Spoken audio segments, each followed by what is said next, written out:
Hello. Hi, Hayden. How are you? It's good. I'm good. How's New Zealand doing? I don't know if you know but when you say hi, Hayden, how are you? You sound kind of sarcastic or like you're being a bit patronizing. No, I think that is just the way it comes out. I'm being genuine. I find this sometimes. Right. Yeah. So am I not the only person that's told you that? No, I've been accused of being sarcastic when I'm not being. Right. So you're genuinely interested in that. It does seem like you're having a little go sometimes when you're like, hi, hey, and that's maybe why I react so badly. I think that's maybe an issue that you have. You know, there's probably blame on both sides, like in everything.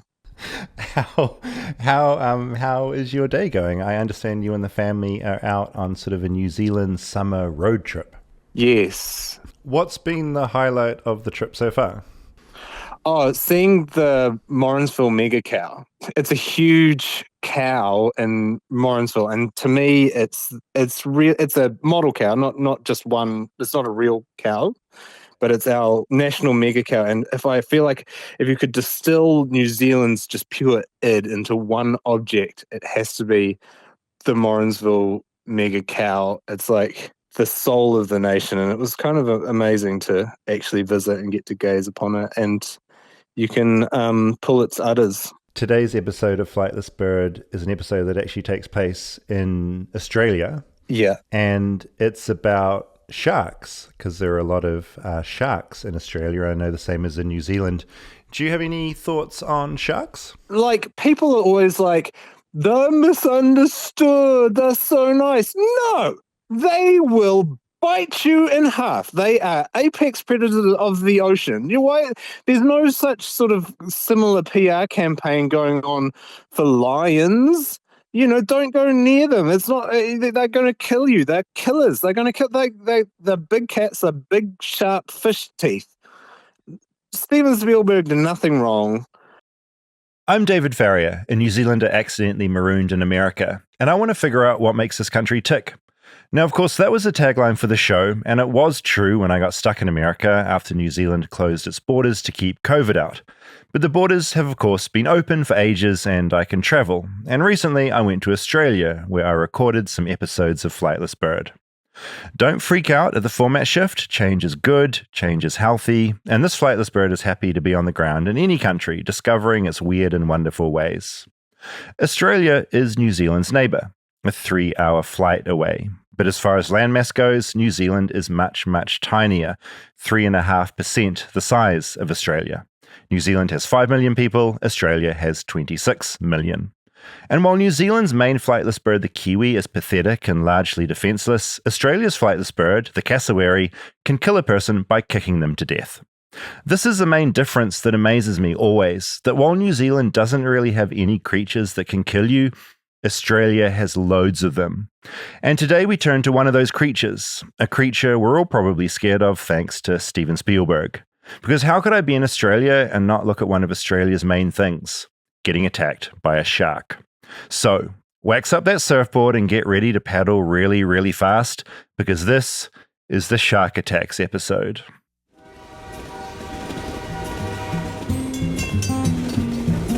Flightless, flightless, flightless bird touchdown in America. I'm a flightless bird touchdown in America.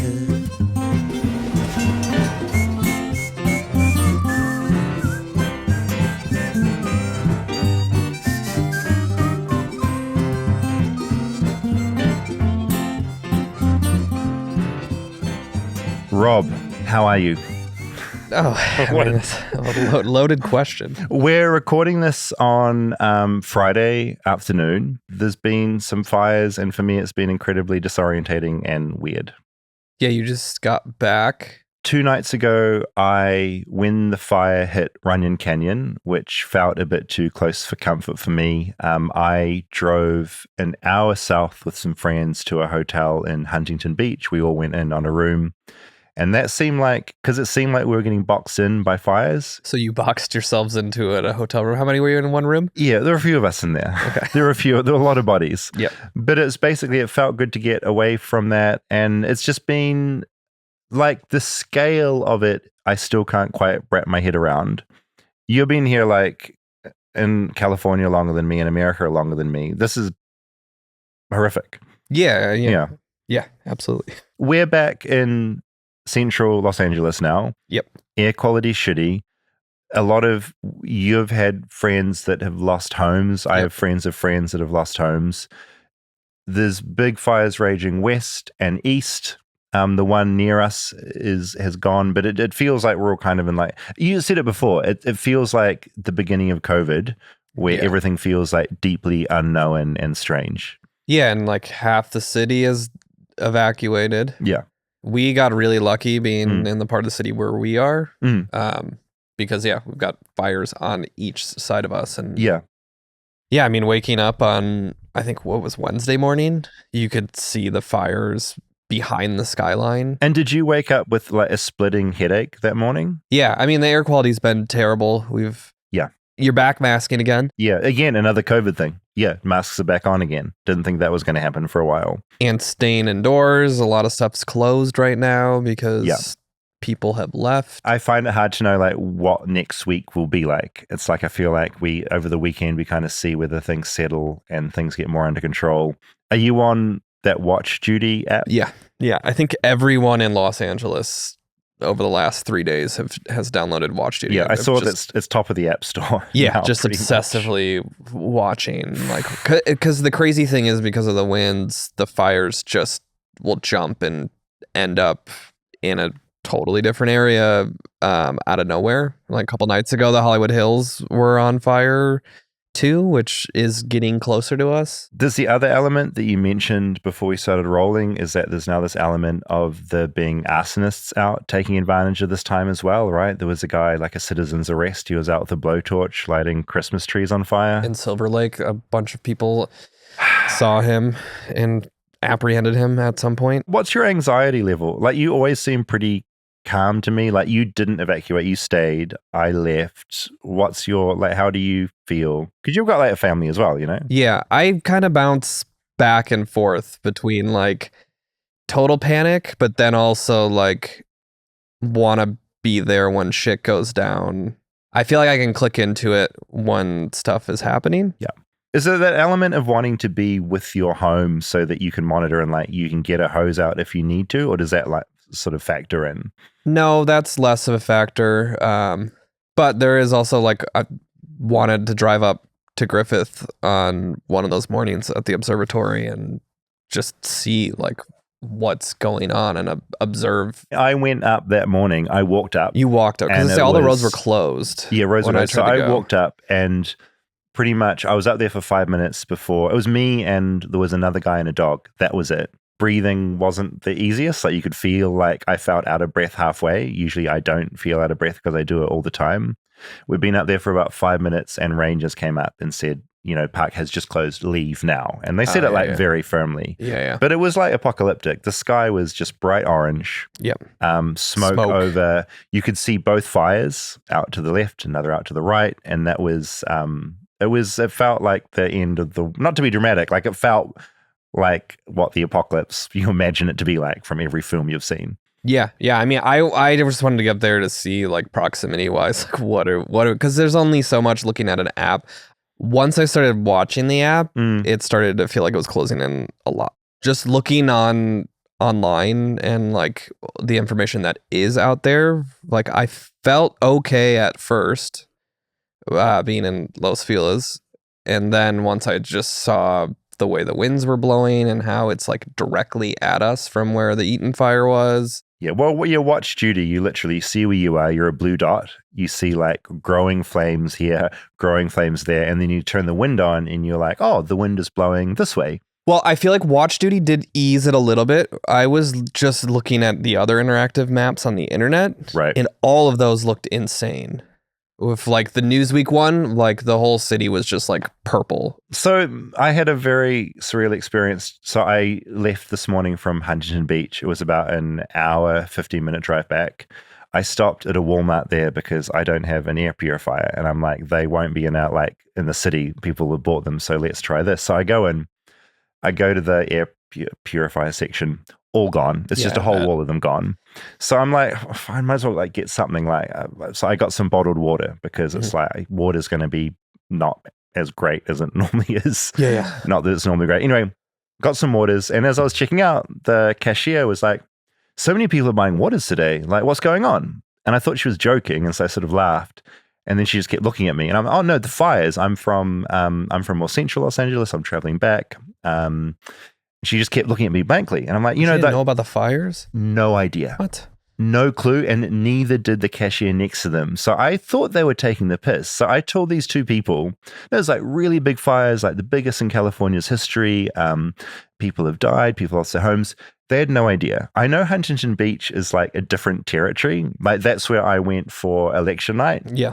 And saying that, like, I had a great, like, everyone there was lovely. Everyone I met was lovely, but they were obviously just, all I can think is they are just not watching the news. They're not online. And they just had no idea. And the other interesting thing was, they said all morning people have been getting water. And at no point had they decided to like investigate. Yeah. Anyway, that just kind of blew my mind. We lost power for like 24 hours. Yep, same. Natalie was like, well, we should go get those like power chargers. The power blocks, the banks, for the phones. And I was just, there's no way. We're not going out. Well, I was just like, I don't think Best Buy's going to have any. Like, gone. They're going to all be gone. Yeah, completely. So I like popped open Instacart to try, and it was just all gone before driving over there. And yeah. I feel like I'm still in that phase of like not knowing exactly like how worried I should be and like how prepped. It's like, are we going to need to evacuate again? Anyway, I thought next week, this may happen or may not happen, but I'd like to do an episode that kind of looks at all of this, because the idea of wildfires to me is certainly like very Californian and very American. Like New Zealand, we don't really have to deal. Australia does, but New Zealand doesn't deal with this stuff. So just a thought, if any listeners have had a direct, I guess, interface with the fire, if you've lost a home, if you're a first responder, if you have an experience with that, I'd love you to do what we did on election night. Just record a voice memo about your experience. Just say who you are, where you are in California, how you came into contact with the fire, how you're feeling. You don't need to make it too long. It doesn't need to be a big essay, but just do that voice note and email it to flightlessbirdchat@gmail.com. And yeah, I'd like to get some of those together, assuming they get sent in, and kind of look next week a little bit at what is going on, because I still feel like I'm figuring it out myself, you know? Yeah. I will say it has been nice is the right word. It has been comforting the way the kind of community around the country has kind of showed support. Not necessarily from a political level. I think we've it's seen local weirdness. It's neighbors and even just people reaching out. Well, what I'm going to do in the show notes for this episode, there's 2 Google Docs sheets. One of them is basically a list of people that have GoFundMe set up who have lost homes. There's another Google sheet, which is basically places you can get help by area in LA if you need food, if you need water, if you need shelter. And so I'll put those in the show notes for this episode. And they're constantly being updated with different mutual aid groups that are looking at the latest helpful things. Yep. And that's the thing. It's like, I feel like I have very little trust in politicians here, but it feels like human to human, like neighbor to neighbor. Like when I was in Huntington Beach, my elderly landlord, I wanted to check on him. So my neighbor went into my building, knocked on his door, helped. I was in touch with other people. Everyone was like checking on each other. And that felt really, really good. Yeah. I mean, everyone I know back home, like from all across the country, like are checking in and making sure that we're okay. Yeah. And so in the middle of this horror show, that feels incredibly good. But yeah, if you're listening, obviously stay safe and vigilant and watch the apps and just check on people that live alone and perhaps aren't as in the loop, aren't online as we all are, because they're the ones you want to keep an eye out for, because this stuff happens so quickly. One final thing I just noticed, the city of Pasadena sent a Instagram post out stop using leaf blowers. It sounds like a joke, but legitimately, the use of leaf blowers contributes in the spreading of toxic ash and other chemicals from burned structures and debris from the Eaton fire. So I'm always laughing about leaf blowers, but like genuinely, like, don't use them right now. I saw that too. Couldn't help but note that. Stay tuned for more Flightless Bird. We'll be right back after a word from our sponsors. Support for Flightless Bird comes from Rocket Money.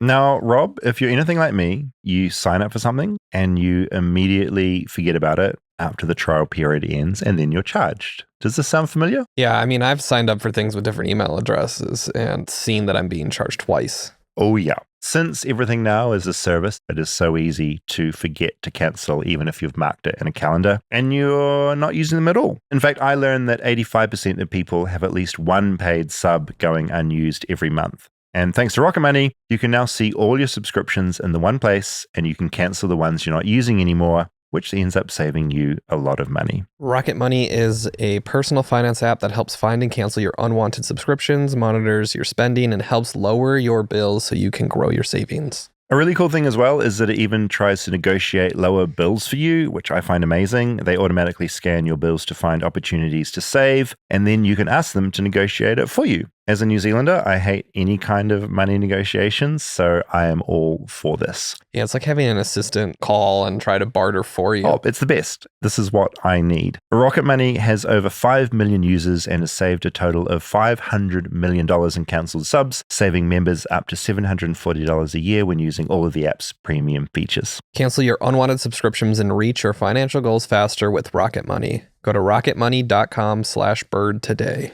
That's rocketmoney.com/bird. rocketmoney.com/bird. This show is sponsored by BetterHelp. Now, what do you want your 2025 story to be? Because every January brings you 365 blank pages waiting to be filled. I'm actually reminded of my friend who journals every morning, and I think she is literally going to fill up 365 blank pages. But look, think of therapy as your editorial partner when you're doing that journaling, helping you to write new chapters and create the meaningful story you deserve to live. I have found therapy very helpful at various times because you're talking to someone that can help you navigate the story that is your life. They are an external force that can come in and offer advice. They can just give you objective opinions on what you're dealing with. And sometimes just talking things out is really, really helpful to get through what you're dealing with. Yeah, and to also just get outside of your own head. Now, BetterHelp is a fully online service making therapy affordable and convenient, serving over 5 million people worldwide. You can access a diverse network of more than 30,000 credentialed therapists with a wide range of specialties, and you can switch therapists anytime at no extra cost. Write your story with BetterHelp. Visit betterhelp.com/bird to get 10% off your first month. That's BetterHelp, HELP.com/bird.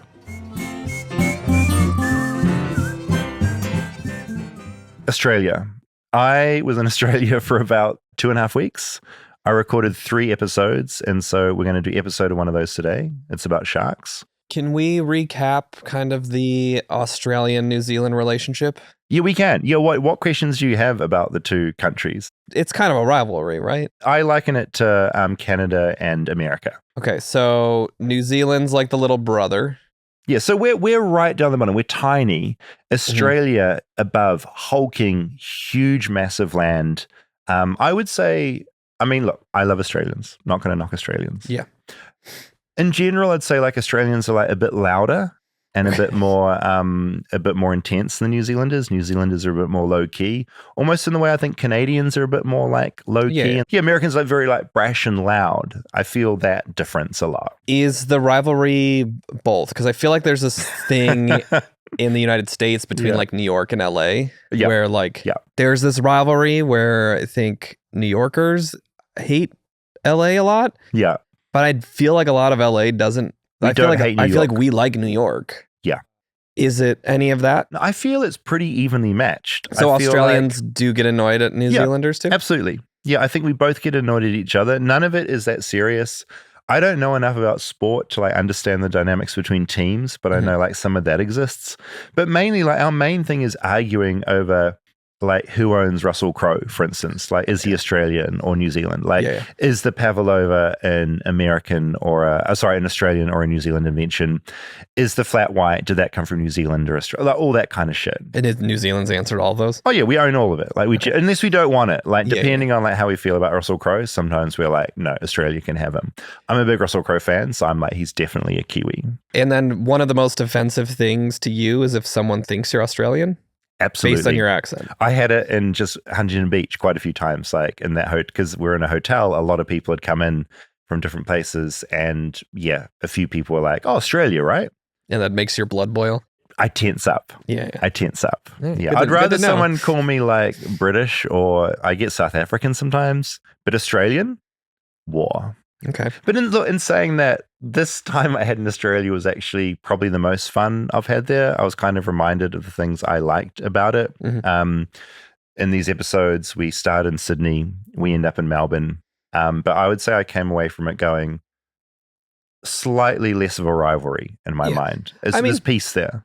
As people, you guys both are very similar. I spent Christmas with an Australian. My good friend's wife is Australian. Did it feel like there was similarities? Yeah, I felt like I was hanging out with you the whole time. That's so funny. So just great energy, great times, laughs. There's like a dryness to the humor that I feel comfortable with. Well, you're so dry. Like, I feel like you instantly fit into either place because you are that level of like chill and dry as fuck. Which is a compliment, by the way.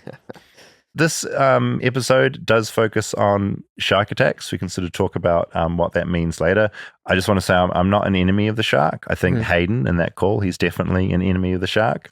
When you look at the stats, Australia's definitely up there when it comes to chances of being bitten by a shark. Yeah.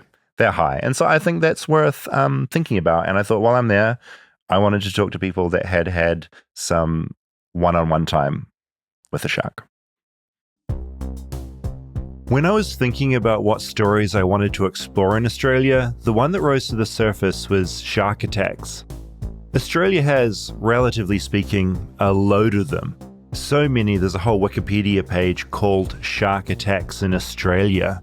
The University of Florida crunched the numbers and found that out of 69 unprovoked bites, that's what they call them, around the world in 2023, 22% of them happened in Australia. And there was an article in the Sydney Morning Herald last February titled, Australia had more fatal shark attacks than anywhere in the world last year, which is true. Of course, it's easy to talk all this stuff up, exactly what I'm doing right now.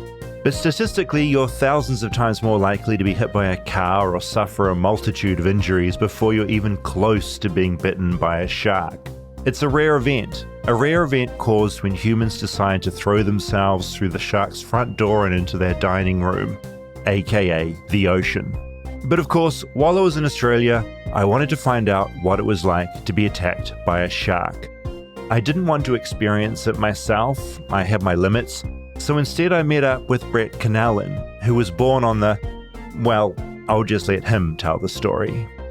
Born on the south coast of New South Wales in Kiama, which is a beautiful little seaside town. The best way to describe it, it's been voted as Australia's best tourist town. So it's kind of like the quintessential seaside town. Like, it's got the fish and chip shops, it's got the ice creamery, which is always got a line out the door, and it's very well known for the blowhole. I've spent a lot of time in places outside of Kiama and outside of Australia, and it baffles me how many people know about Kiama because of the blowhole.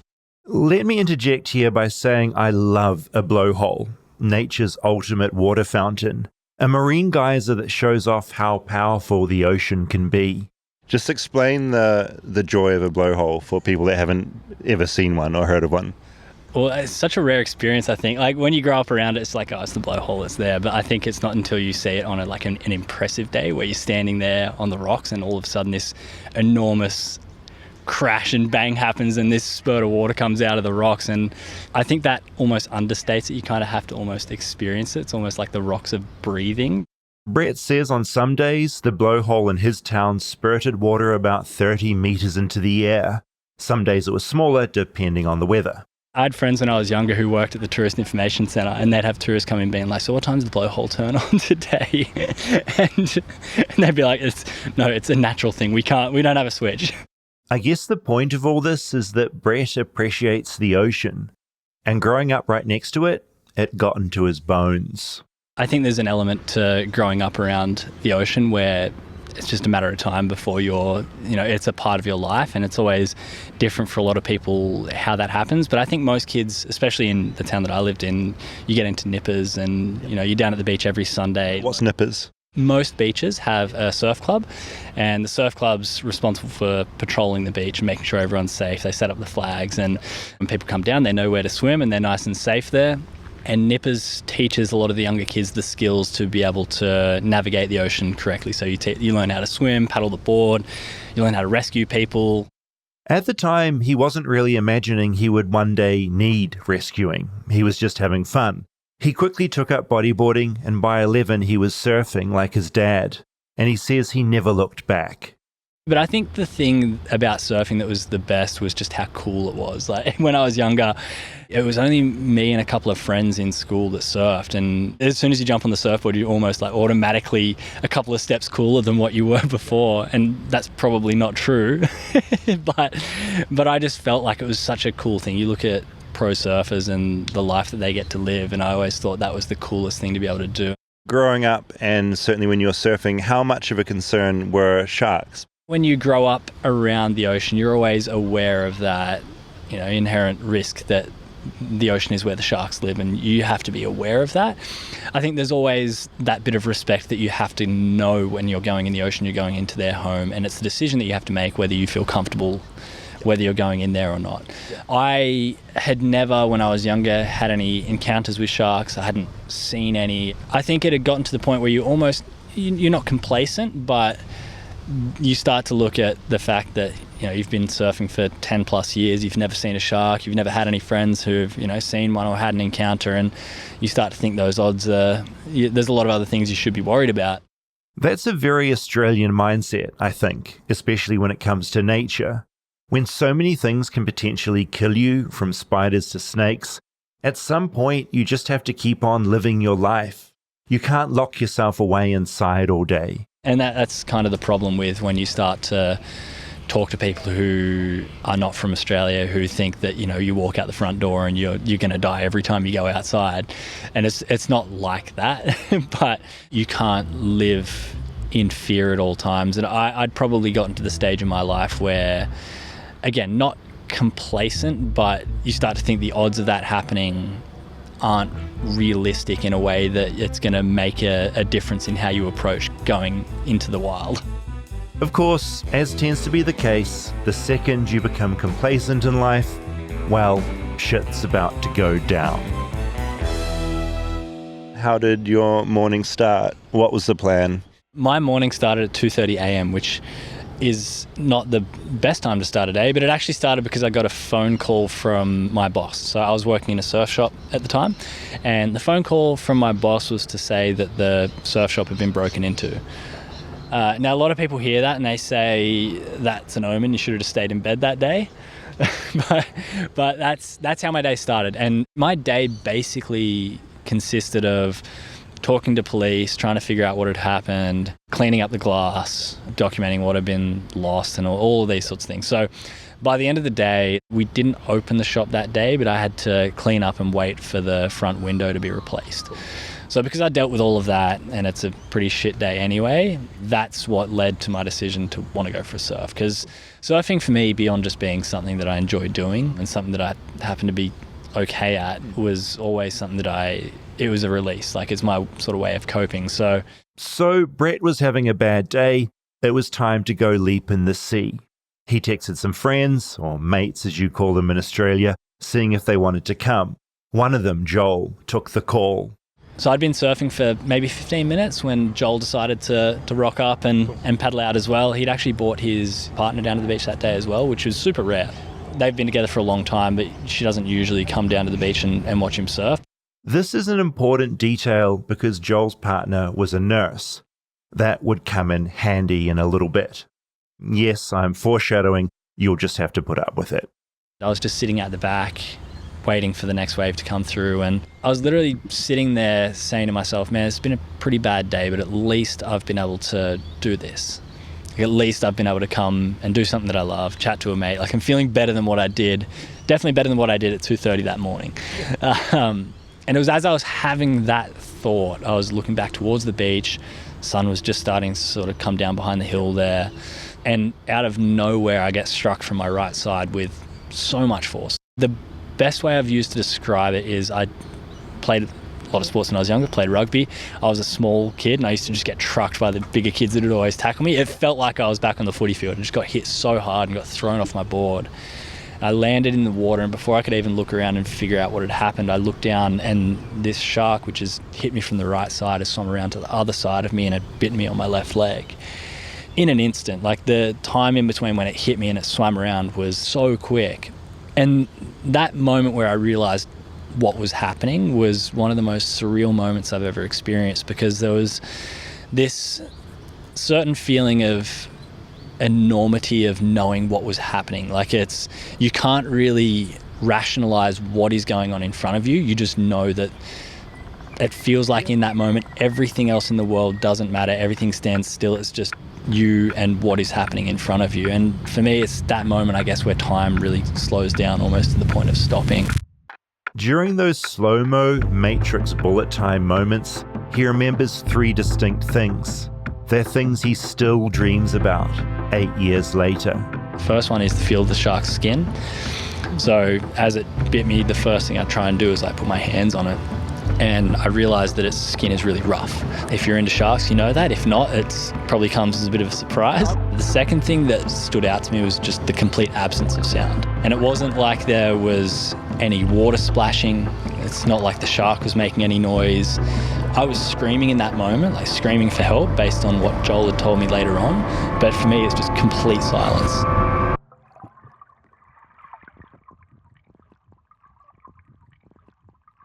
And then the third thing I can remember is just the look specifically of the shark's eye.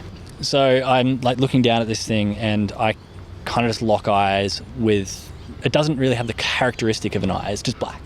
There's just this black dot which is staring at you. And the thing that I took away from that moment, and it wasn't necessarily like I was processing it in this much depth in the moment, but as I look back on what this memory felt like, as I'm looking at the shark, there's no emotion in that. When you're looking at a shark, this is a creature that's been designed over millions of years to survive, to find things to eat and kill. Like, I'm unfortunate that I was the thing that it was eating and trying to use to survive in that moment. But I think there's a feeling of almost hopelessness that you have because you can't argue with the shark. You can't tell it to stop. You can't reason with it. You're just so insignificant in that moment when compared to how well designed this creature is. Stay tuned for more Flightless Bird. We'll be right back after a word from our sponsors. Support for Flightless Bird comes from Helix. Look, I've talked about this before on the pod, but I have been sleeping on a Helix bed now for about 4 years, and I love my Helix mattress. I took the quiz online. I got matched with a mattress, midnight mattress that suits my sleeping type. It arrived at my front door, and it's been a game changer. Yeah, you have a terrible back, so having a bed that's good to sleep on is very important, and we both know how important sleep is and have always prioritized our sleep. Sleeping is one of my favorite things to do. And yeah, the fact is I can do everything during the day to like monitor my back and make sure I'm not doing anything stupid. But then if you're jumping into a bed that's terrible, you're undoing all of that good work. So yeah, big thumbs up to Helix. You can go to helixsleep.com/bird for 20% off site-wide. And yeah, I have spent a number of years before this on a really terrible mattress. And let me just tell you, you notice the difference. So go to helixsleep.com/bird for 20% off site-wide and 2 free dream pillows with every mattress purchase. That's helixsleep.com/bird for 20% off site-wide and 2 free dream pillows with your mattress purchase. helixsleep.com/bird. helixsleep.com/bird.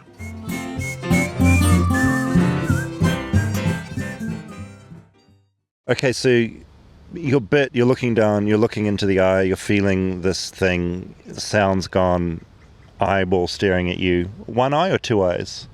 One eye because it's kind of from the side. There are two because they're on the side of the head. It's like the phrase is looking into its eyes, but it's not actually what's happening. That's what I was thinking. Yeah, one horrific eye looking at you.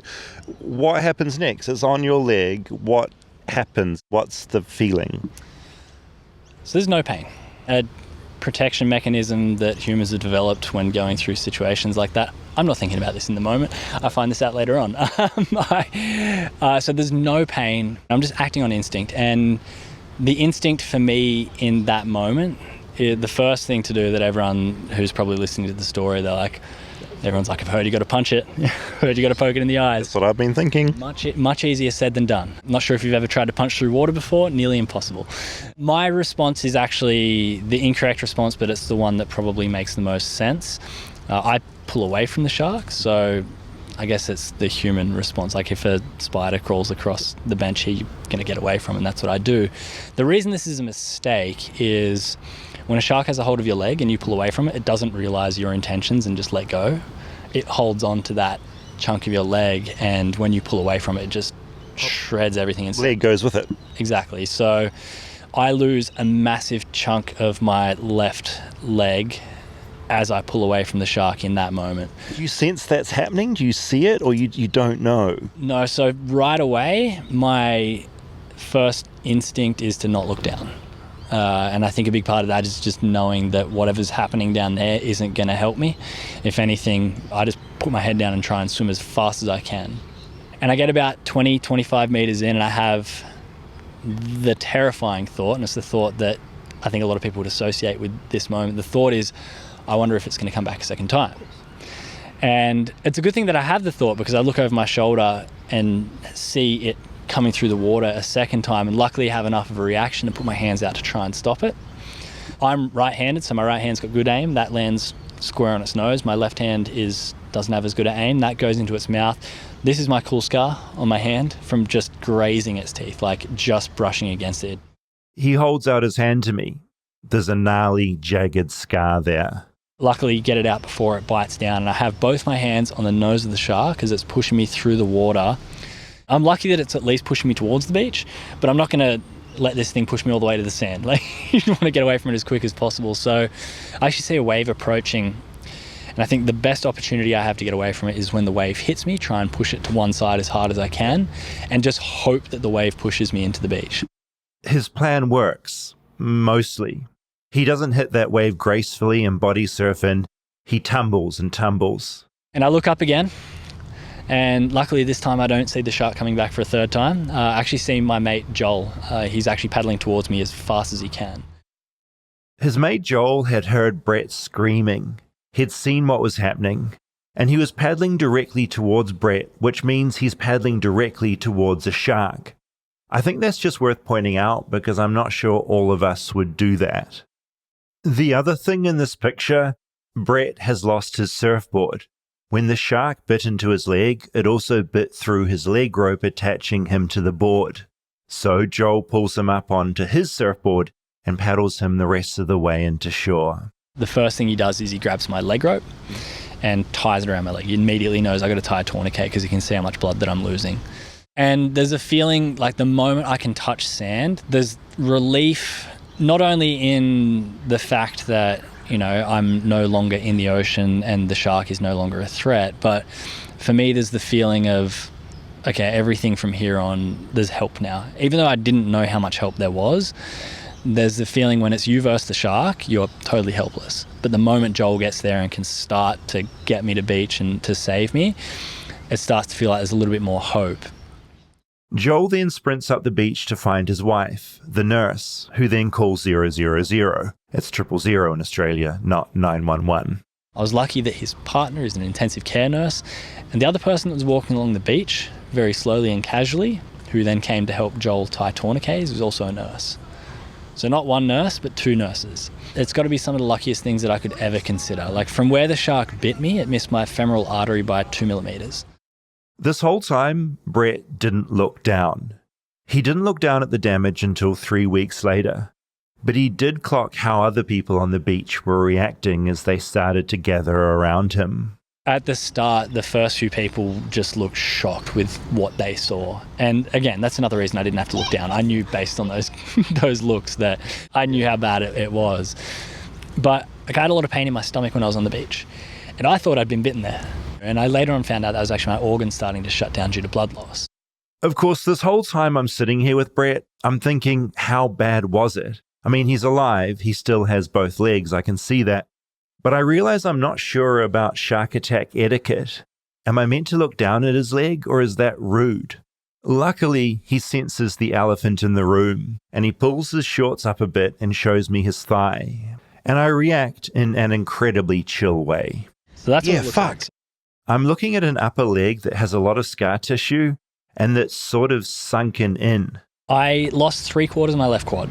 Okay. So as you can see, that's kind of goes Your from, whole... yeah, it goes from just above my knee all the way up to the upper part of my leg. So when they were talking about amputation at the start, it was going to have to be an incredibly high amputation, which is, no amputation is easy to deal with, but generally the higher that it gets, the more difficult it is. So essentially so much of your leg was gone, they thought the whole thing's going to die off, we have to get rid of the leg. Yeah, especially if the bone had been... Okay, so back on the beach, a helicopter had come and gotten him. It was a bit late as it had accidentally flown to the wrong beach, but once on board he got 2 blood transfusions that saved his life.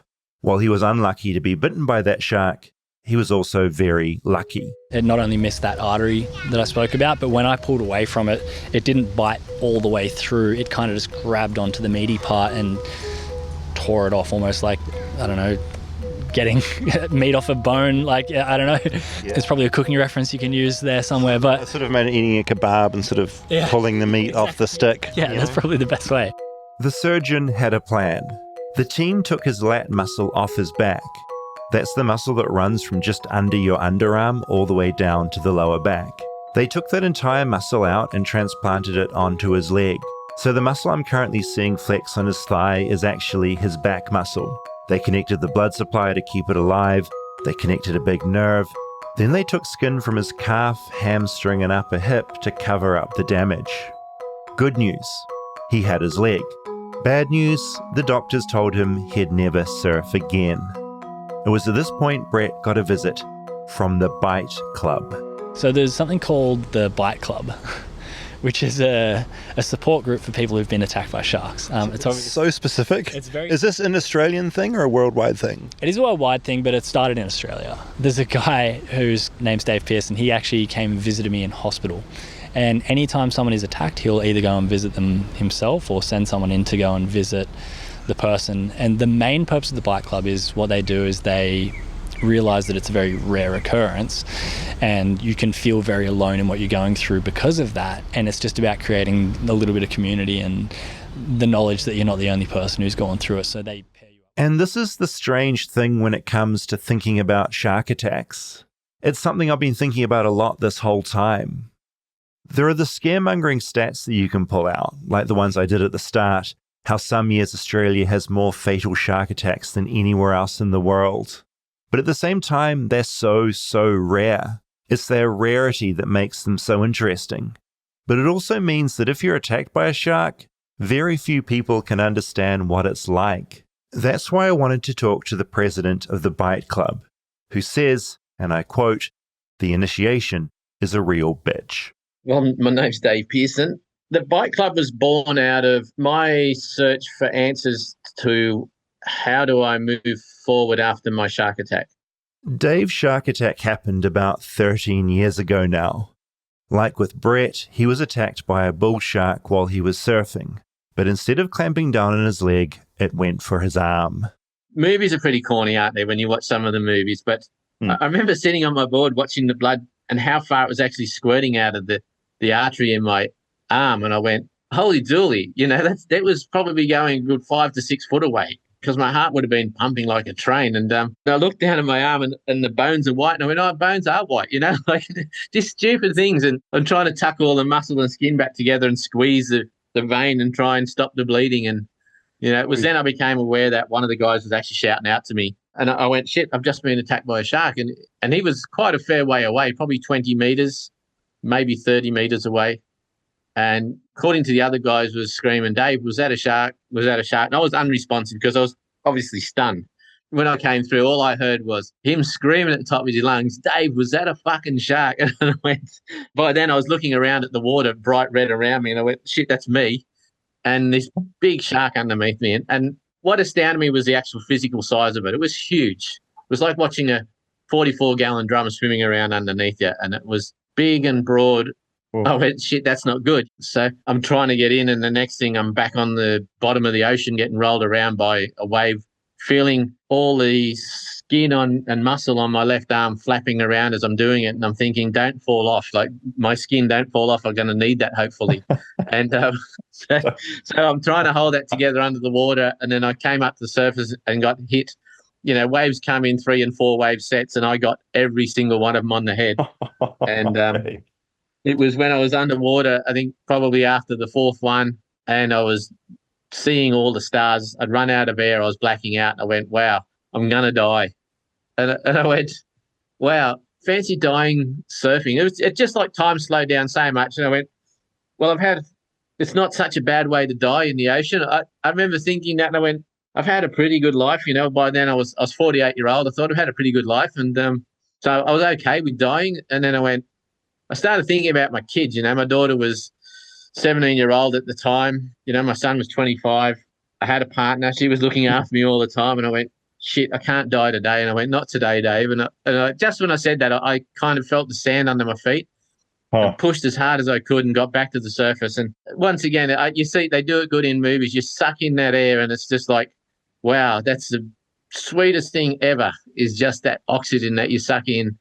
I've talked on this podcast before about how Americans, not all of them, but some of them, like to talk things up a lot. In New Zealand and in Australia, we tend to downplay things. And Dave's next sentence is a perfect example of this. A bit of an eventful afternoon, but one that has, I guess, a happy ending.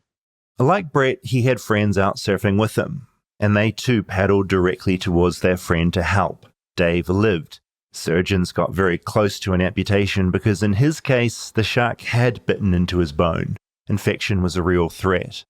He got lucky though, and kept his arm, but was left with psychological problems. Along with the pain was the bad dreams, and then obviously the mental trauma that came with it. So I was looking for answers for that. I decided, because when I was in hospital, there was a girl who had been attacked a week prior to myself. And we actually spoke when I was in hospital, and it was a great conversation. And it was one of them moments in your life where you went, wow, I know this person, even though I've never met them. And we'd been through very similar shark attacks. Our injuries were similar. And it was honestly answering each other's questions was just like repeating your own words. It was unbelievable. And from that connection, I went, you know what, there's something in this. The woman was a lot younger than Dave, about the age of his daughter at the time. And it was from that conversation that the Bite Club was formed. I just started talking to other shark attack survivors, trying to find answers. And what I actually found was a whole pile of shark attack survivors all looking for the same answers. One of our members put it eloquently a few years ago, after I'd met him in hospital and told him about what his future's going to be like and all them great things. He said to me at a gathering once, he said, Dave, he said, I remember laying in hospital wondering what was going to happen with the rest of my life. And he said, and then you came. And now you tell me that you were looking for answers. He said, we have become the answer. And it was very profound for him to say that, because I knew exactly what he meant. And the answer is having someone who's familiar with the same experience to be able to talk to and share it with. And we don't judge each other. We don't compare injuries and go, oh, look, I'm much worse than you, or you've got nothing to complain about. We're all the same. And it's just awesome. We have become the answer of what we're all looking for, which is great. Dave doesn't discount the other help he got. Talking to a therapist about his anger at the world, why this rare event had happened to him, was helpful. But talking to other survivors, he discovered they all offered each other something they could only get from each other. As everybody said, when they'd been to a psychologist, the psychologist could not relate to their experience. And I'm not just saying that because it's a shark attack. I've spoken with lots of people, returned veterans, cancer survivors, all different sorts of trauma survivors. And a cancer survivor knows how to talk to another cancer survivor. A returned soldier knows how to talk to another returned soldier. They've got that shared experience, and nobody else can come in and say, yeah, I know exactly how you feel, because you don't. And it's the same with us. So it's just, ours is just sharks. We're no more important than any other trauma survivor. It's just, that's our uniqueness, is that there's not a lot of us. While Bite Club is a play on Fight Club, the two clubs have very little in common. Really, they're the opposite. The first rule about Bite Club is you talk about your attack. And you talk about your attack to people who you can trust and people who care. Because every time you talk about it, you can let a little bit of some of that trauma dissipate and learn to deal with it a little bit more. The other thing I found really fascinating about Bite Club is that it's a way to prep people on how to tell their story. Like, once you're attacked by a shark, people want to talk to you about it. I mean, that's why I'm talking to Brett and Dave for this podcast. In attacking you, a shark is also cursing you to a life of having to talk about it, the attack, again and again and again. I think I might have said to Brett, which is I say to a lot of guys that I meet in hospital, said start working on different versions of your attack, because your family members or those that you trust and those who really care about you, they probably want the whole story. The horror needs to go to the people who can handle it. And there's some people who want to just hear your story so they can run out to the next pub and tell all their mates about, oh, this great story that I just picked up from another guy. So they don't get the full story. They don't get the nightmare and the tears and the broken relationships and all the other shit that comes with this. The Bite Club now boasts 500 members, a membership that's growing. Slowly, but it's growing. Brett credits it with helping him wrap his head around his injury and his recovery, especially after those doctors had told him he'd never surf again. Some advice from his physiotherapist also stuck. People fail not from aiming too high and missing, but from aiming too low and hitting. He decided to aim high. And for me, that was the first moment that I started looking at what I'd been told by the doctors and realizing that I kind of had a choice of whether to be defined by that and to be limited by it, or to set something lofty and ambitious. And whether I reached it or not didn't matter. Thing is, he did reach it. He surfed again. 5 months after starting rehab, he was back in the water and back on his board. From there, the Bite Club helped him come to terms with the mental stuff, the big picture stuff, the why me out of millions and millions of people stuff. I mean, 1 second you're out enjoying the water, the next a perfectly evolved predator is trying to rip all of your limbs off. Once you've physically healed, you're left to come to terms with how you see yourself and how you fit into a world that deemed you the target. As many sharks as there are in the waters around Australia, it's still incredibly unlikely that would happen. Definitely. So I think there is something strange about feeling that, and that's what led to later on struggles that I had with the experience of the why me. Like when you look at the odds and you consider how unlucky you have to be in order to be that one person, it's really easy to take on that victim mentality, especially when you're trying to regather so much of your life from that point. So Bombo Beach has a train line and a highway that goes alongside it. And as I was physically being bitten by a shark, like being attacked in a fight for my life, there's people driving past that have no idea what's going on. And I think there's something that's both beautiful and also devastating about the realization that for one person, this is the biggest thing in their life that has ever happened and will probably ever happen. For everyone else, it's just a regular day. They're just going home from work. Right now, there's someone going through something devastating that you and I don't know about. Yeah, probably a couple of 100 meters away, there'll be something horrific happening that will be the biggest thing in that person's life. We're sitting in here in a very beautiful park. Yeah, and I think that for me was my way of almost coming to terms with the fact that, yeah, bad things do happen, but you're not the only one. If there is, in a way, some kind of hope that you can put or a positive spin that you can add to it, it's just knowing that the struggles that we go through is almost universal as humans, and you don't want everyone to have to go through them, but I mean, overall, they're unavoidable. Not everyone's going to be attacked by a shark, but everyone will feel the same things that I've felt in going through that struggle. That's something echoed by Dave, who says it's an idea reached by many in the Bite Club. They all seem to start in this place of confusion, frustration, and anger after the attack. But after a lot of talking and processing, they're mostly left with a lot of empathy for others. Honestly, there's hundreds of things that I've learned from the people I've met. But the number one is everybody's struggling with something. And I always say that. You never know what the person beside you is going through. So don't discount how people feel.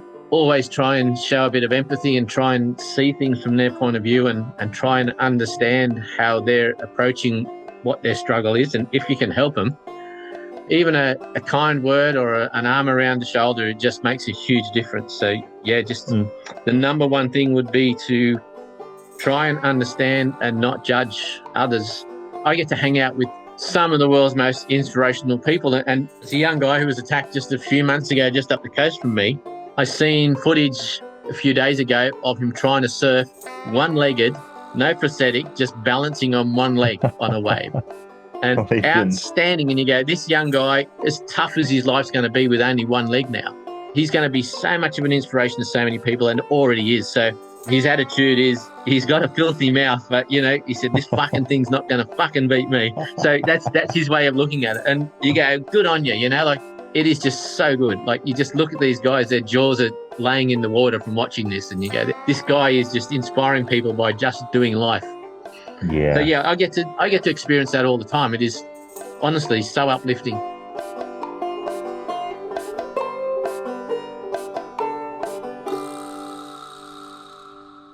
Holy dooly is a really great phrase that Dave Pierce said that I love so much. Another great phrase that I heard, joy of a blowhole. Yep. Look, I love a blowhole. I got distracted in that documentary. Yeah. I was like, we have to talk about this blowhole. I normally associate them with like a whale. No, so I think blowhole is like, a hole in a rock near the ocean and water is like forced up through there and it erupts like a big geyser. Yeah, like a geyser, right? Like a geyser. Yeah, so I do love the word blowhole. And I do love that you were giggling like a little schoolboy during that entire segment so much.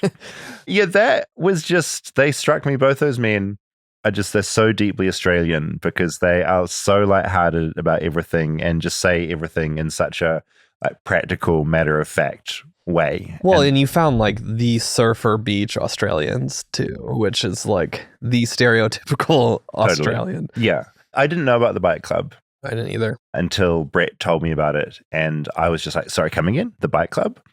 And I find it so fascinating that there are enough shark attacks where they have formed a club, a support group for victims, because they go through such a specific thing that no one else knows about. Yeah, well, it's crazy because of how rare a shark attack is, but there's this growing group of people that have had them, and they're all kind of from the same in-group if they're in a place where they're at a beach and they're either surfing or and in a lot the of them water. are surfers. Yeah. So it is like this weird community that exists and is continuing to grow, even though like you always hear the statistics of like it's more likely you'll get struck by lightning than totally get bitten by a shark. But I don't know of any struck by lightning clubs. No, exactly. It's like it's such a good idea, and I think, of course, like it is so rare, and I know there'll be shark enthusiasts listening to this that are like, oh God, not another like scaremongering story. Yeah. But what I really like about both these men is that they both got back in the water. Both of them do not resent sharks at all. Yeah. To the point where, and I'm going to get my shark breeds confused here, but essentially Brett, when he was talking to the authorities there, lied about what type of shark it was because he knew if he said what breed it was, they would go out and try and potentially kill that shark. Oh, jeez. Yeah. So he basically said a protected species instead, and so they didn't go after that shark. Yeah. Because like, and that's what these men like, they like sharks, even though they went through one of the most terrifying experiences, and that blew me away. So if you get bitten by a shark, you going back in the water after? Never. Yeah. No, my brother is a real outdoors guy, and his wife is as well, and their kids. So my nieces are all super outdoorsy. They're always in the ocean. They have sharks around like quite a bit, and they are like inquisitive. And my nieces are so fearless. Like they're not stupid. Like if it's a certain size or the shark's getting worked up, they'll stop snorkeling or diving. But they're in with sharks all the time. I'm always like, I say to them, like, the second I see a shark in the water, like they send me like GoPro footage of them. I'm like thrashing around and getting out of Like there a as seal, quickly, absolutely, as quickly as possible. It's prey at that I'm point. panicking Yeah. completely. Like I have no time for that whatsoever. Like not in a million years. Would you take any comfort in knowing, so as statistically improbable it is to be bitten by a shark, it's got to be even more to be bitten by a shark twice? That's what you'd think. Yeah. But then like it resets, right? Like the second you go in the water, it's like the same chances again. There's no way I would, I wouldn't even take a bath again. No, just no water, like no water at all. But though I guess it's like part of the culture. Like I think a certain sort of person will be a surfer, and the ones that are out there enough to get bitten more are a certain sort of person as well. And they're just, I don't know, maybe more like logical or less panicky, or I don't know what it is, but like all of them, like so many people in the bike club end up going back in the water, often to the same places that they surfed before. The one thing they say they do change is they're more sensible about the time that they surf. And so there's certain times when sharks will be feeding. They avoid those times. Yeah, I mean, I would imagine the like water life it means something different to them than it does. Like, when's the last time you were in the ocean? I didn't even go out. I've been by the ocean for the last 3 days. Didn't get in once. I don't think I could tell you the last time I went in the ocean. Yeah, you don't strike me as like a big ocean guy. And we lived like 2 miles from the ocean at one point. Yeah. And we went for like 2 years we lived there, and we probably went to the beach twice and into the ocean, 0. The one thing that Brett and Dave both mentioned that I hadn't thought about before meeting them is just how just on like a deep, profound level, it kind of screwed up their worldview for a while with their like, why me? That whole idea of like, statistically, if this can happen, that is so deeply unfair, and just having to kind of reckon with that. Yeah. Which makes sense now I think about it. But at the time, like, I just didn't think of that aspect to a shark attack. I'm like, it's going to be painful. The rehab will be horrific. But you also have to reckon with a universe that deemed you the one to get like a leg half ripped off. It's just a very, and I'm lucky in that I've never had anything really bad happen to me. And so I struggle to like understand what that would be like.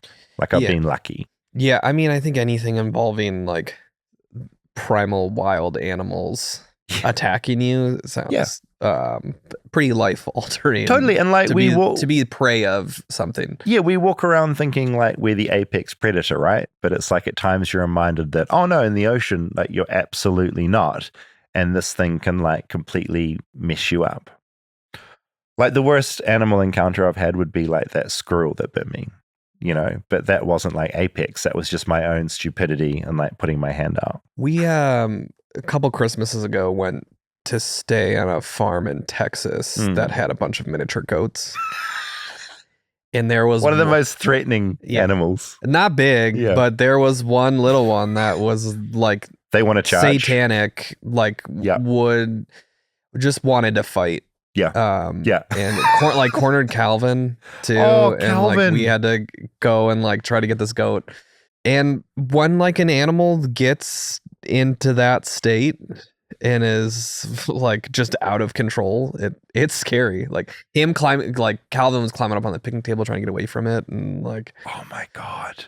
That's the thing. Like my friends in New Zealand, and this is going to sound like a joke, but they had a pet sheep. And this sheep, like this, I don't really understand goats. And well, I had a pet goat, but I sort of understand the mentality. But they do like to like charge into things, and that's fun for them. So the sheep, if you got down at its level and like made eyes at it, it would head down and it would just like pummel into you. Yes, that's what this goat was doing. Which is fine when you're my size, but little Calvin is like, oh, little guy. Yeah. Oh my God. I'm glad you were there to like pull him out. Yeah. I had to just like throw him over the fence to get him away from this goat.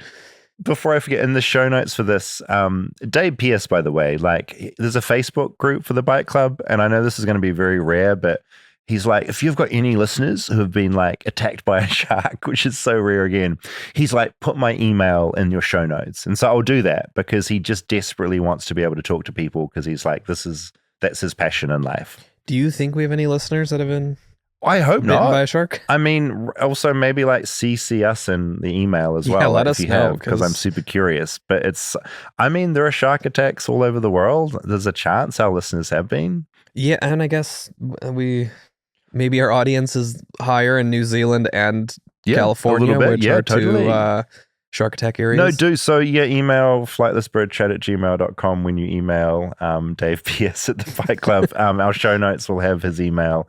And Brett does motivational speaking, and I'll put a link for him in there as well. Both of them are just, I don't know, I complain a lot about stuff, like about the tiniest things, and meeting those two men who have had one of the scariest things, like they've been in Jaws. They've been in that movie, and they're still like laughing and happy to talk about things and have wisdom about it.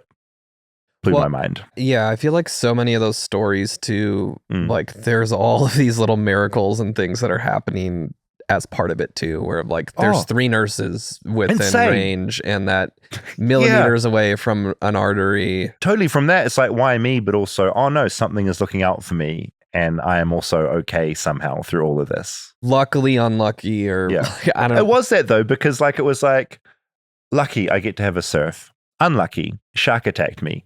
Lucky, 2 nurses at the beach. Unlucky, helicopter lands at the incorrect beach with like all the blood on board. Lucky, I survive. It's like, it's just up and down the entire time. And it balanced out with him being alive and now being like happy to talk about it. And also, something I hadn't thought about until now is like he is cursed with having to tell that story again and again and again. I did like him talking about the different versions for the different people and who wants to hear what. And like you've got your bar buddy's version of it, your family's version of it, and then other survivors. Yeah, at the bar, you don't want to suddenly be like talking about your psychological wounds and breaking down every time. You have this like little package of like, what I just recounted. Wow, there were 2 nurses there. Ha ha, the helicopter went to the wrong beach. Yeah. It's like different things. Else you're just, you're telling the intense story every time. No thanks. So sharks. Be careful in the water. Check when you're, what time you're surfing, that it's not shark feeding time. And we've got 2 more Australian stories to tell. I think we'll break that format next week and do a Californian fires, Flightless Bird. But then we'll get back into some Australian stories that are all very, very different and unusual. Feedback. I've got a little bit from our previous episodes. Just quickly, again, a reminder, if you're a first responder or you lost a home in the fire or you have some sort of firsthand knowledge to share when it comes to the Californian wildfires, record a voice memo and send it into flightlessbirdchat@gmail.com.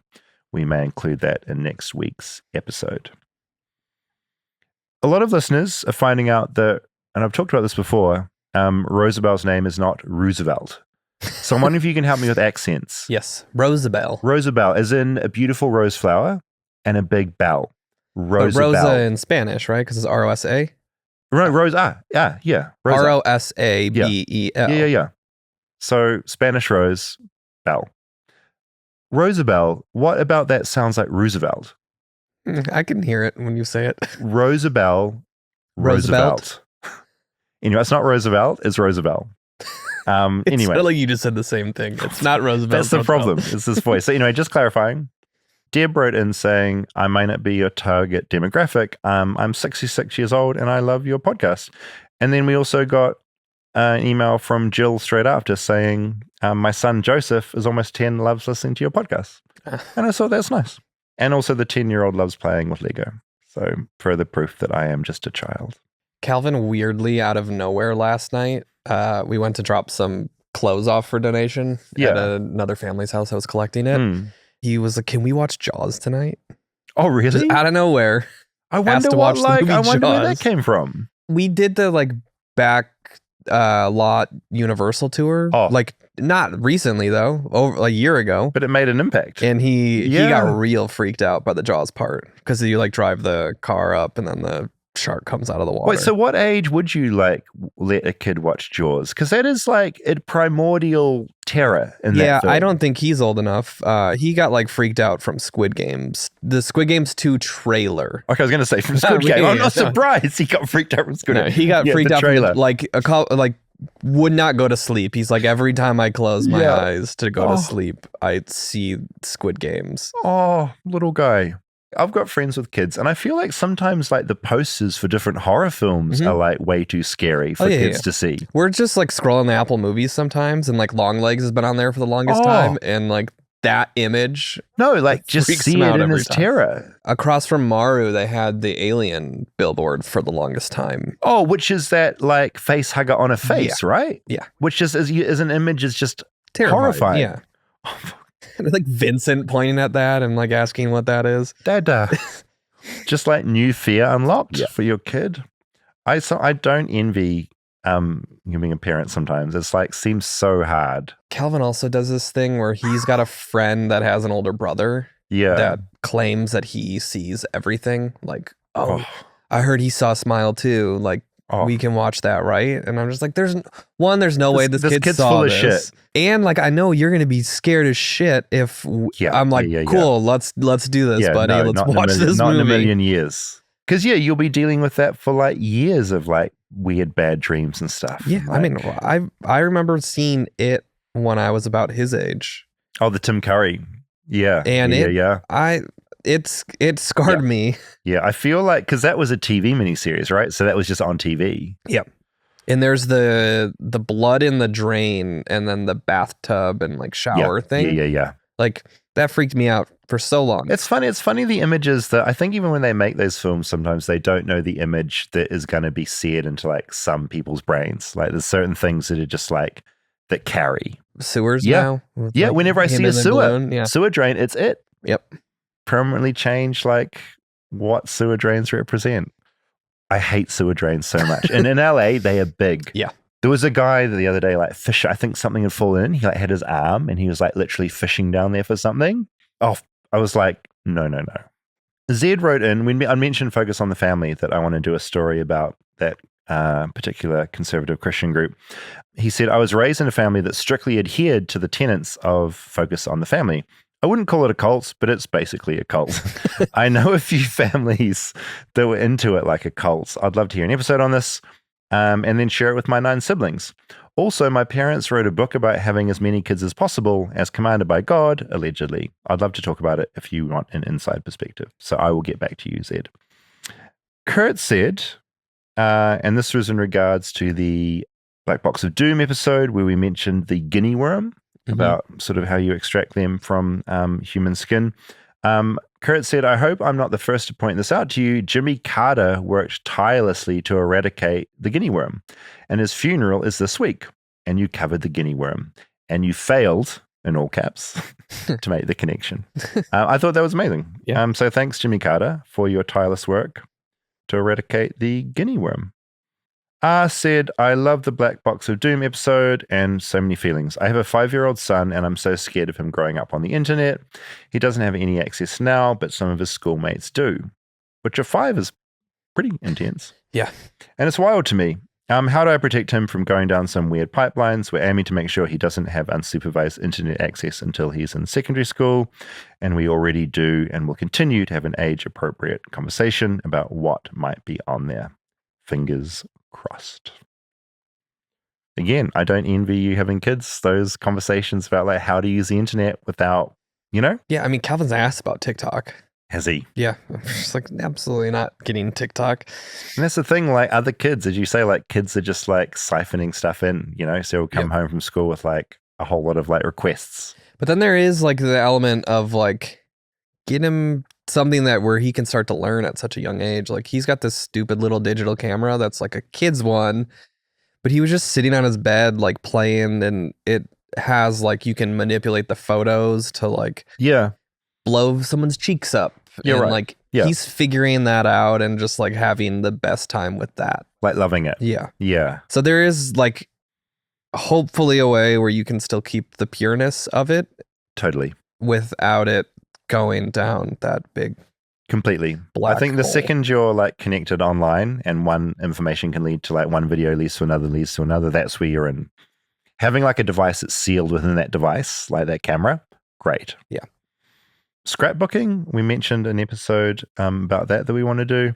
If you do an episode on scrapbooking, said Erica, I would suggest looking into the multi-level marketing scheme Creative Memories. My mum got wrapped up in it for a few years. It's a whole different level. So that could be an MLM scrapbooking crossover. What if we just get sucked into a multi-level marketing scheme? Oh my God, I wouldn't put it past me. I told you about the guy that drove by my street and he was in a van. It was like a nice van. It was like looked new and fancy. He looked like he'd like, I don't know, some sort of like practical worker kind of guy, stubbies. Do you know the word stubbies? No, I have no idea what you just said. Like short shorts. Okay. He looked like a handyman type. He was like, hey, come here. And he's like, I work installing TVs and this customer just returned this projector and speaker system. And if I take it back to the factory, it's just going to get sent back, but I can sell it to you now for cash for this amount of money. You said yes.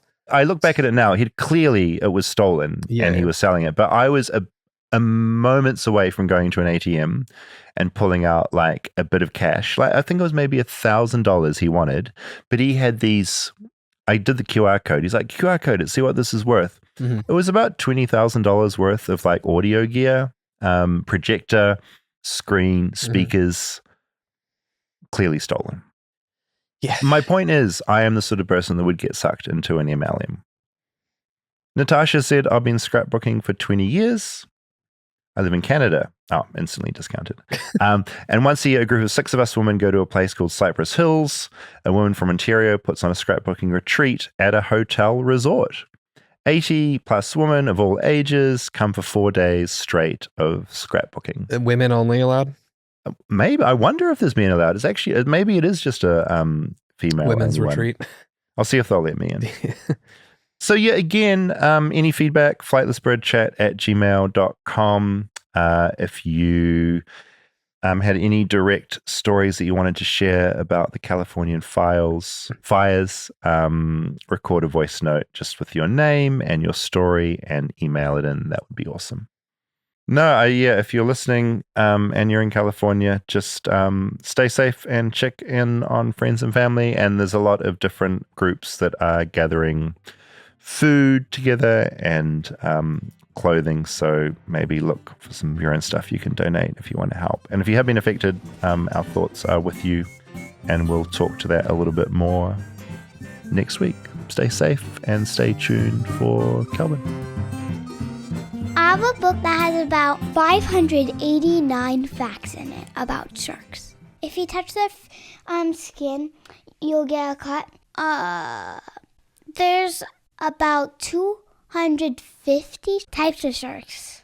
What would you do if you met a shark? If I was in the middle of the sea, I would probably try to fight it because won't be any choice. If I was near land, I would try to swim away. How do you fight a shark? I don't know, kick it? You can't really touch it or your hand will get like bleedy. Where would you hit it? The tail. You said the other night you wanted to watch the movie Jaws. Do you know about the movie Jaws? Yeah. What can you tell me about the movie? It's a really fierce shark and like a bunch of people want to like kill it and like a bunch of people swim in this beach and attacks all the people in the beach in the water. Where did you hear about this? Universal. See you next time in our podcast. Bye. Like and subscribe.